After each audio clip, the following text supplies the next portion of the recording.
All right, well, my name is Sean Wagner. I'm the lead editor and writer at Alberta Nucleus, which is a pro-nuclear advocacy blog in Alberta. And basically, I've got 2 degrees in engineering, so I think you can assume that I'm fairly tech savvy and interested. And I have a lot of pretty disparate interests in technology. And as most engineers, some pretty strong views about things that people don't really consider to be important.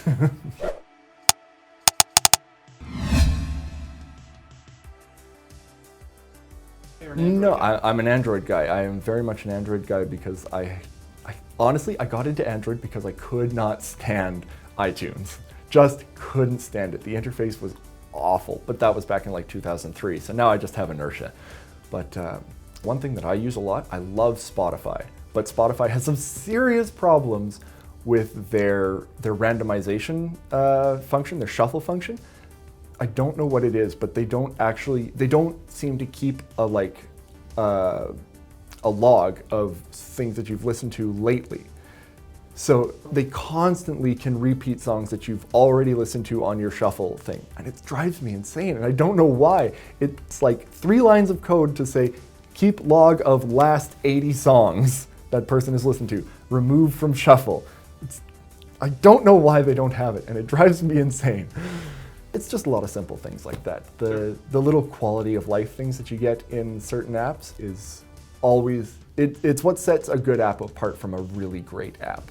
Things that just work when you want them to.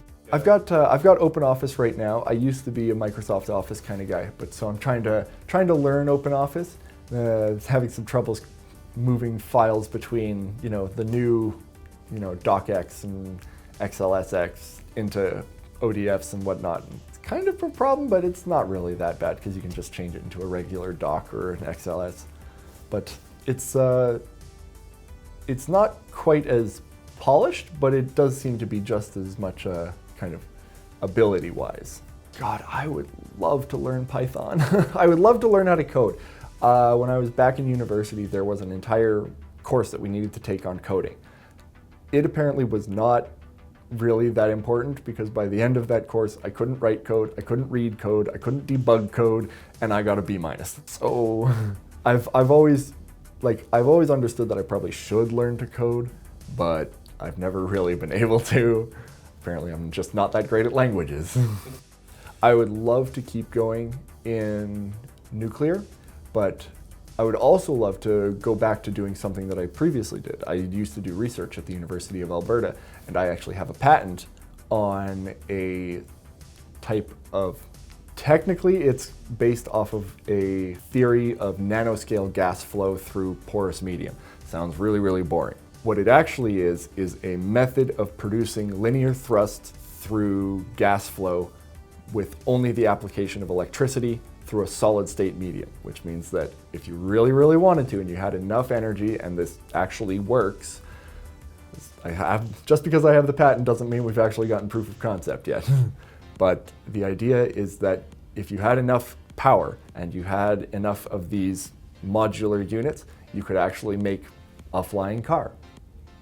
And I have the patent for it. If anyone's interested, it's called a scalable and economic solid-state thermokinetic thruster. If you want to look it up, go nuts. I highly recommend giving me money to help me work on it. For closing thoughts, basically all I would say is that the important thing when dealing with education and advocacy and trying to start up a big kind of topic of conversation in a place like Alberta is just very similar to your question about the power tip.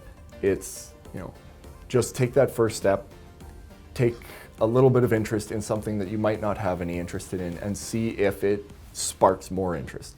Take that first step, read something, anything about it, and see if it works for you. And then if it does and it piques your interest, then keep going with it. That's all I can say. It's just you have to keep going once you take that first step, of course.